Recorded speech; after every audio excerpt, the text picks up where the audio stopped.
Hello viewers, నేను doctor Sumeena, fertility consultant and gynaecologist, Fertilica IVF Hyderabad. ప్రెగ్నెన్సీలో పనిచేస్తున్న ఆడవారికి కొన్ని టిప్స్ ఇవాళ చెప్పుకుందాం. ఒకవేళ మీ జాబ్ బేసికలీ డెస్క్ జాబ్ అంటే రోజంతా కంప్యూటర్ ముందర కూర్చొని పనిచేస్తున్న వారైతే కంపల్సరీ మీరు కూర్చుంటున్న చైర్ కంఫర్టబుల్గా ఉందా, అట్లాగే బ్యాక్ సపోర్ట్ కరెక్ట్గా ఉందా అనేది చెక్ చేసుకోండి. ప్రతి 2-3 అవర్స్కి ఒకసారి లేచి కొంచెం నడవండి.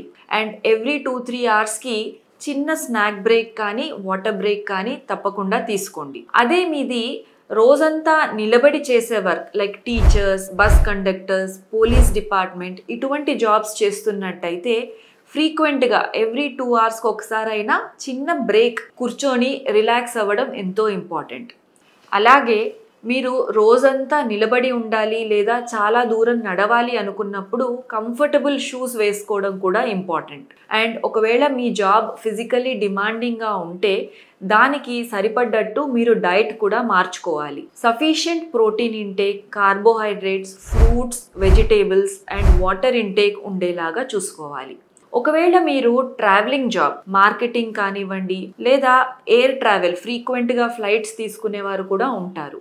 ఇటువంటి సిచ్యుయేషన్లో గుర్తుపెట్టుకోవాల్సింది ఏంటి అంటే 7th మంత్ తర్వాత 28 to 30 వీక్స్ తర్వాత air travel are distant travelling avoid చేయడం మంచిది.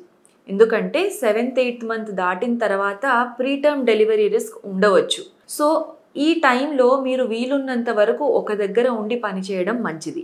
అట్లాగే లాంగ్ డిస్టెన్స్ ట్రావెలింగ్ చేసేటప్పుడు కంప్రెషన్ స్టాకింగ్స్ అంటే కాళ్ళకి టైట్గా స్టాకింగ్ సాక్స్ వేసుకోవడం ద్వారా డీవీటీ లాంటి కాంప్లికేషన్స్ని అవాయిడ్ చేయవచ్చు. అండ్ డిస్టెంట్ ట్రావెలింగ్ చేసేవాళ్ళు హైడ్రేషన్ అండ్ డైట్ మీద కూడా చాలా ధ్యానం పెట్టాల్సి ఉంటుంది. సో ఇటువంటి టిప్స్ తీసుకోవడం ద్వారా ప్రెగ్నెన్సీ టైంలో కూడా మీరు కంఫర్టబుల్గా మీ జాబ్ని కంటిన్యూ చేయగలుగుతారు. Thank you.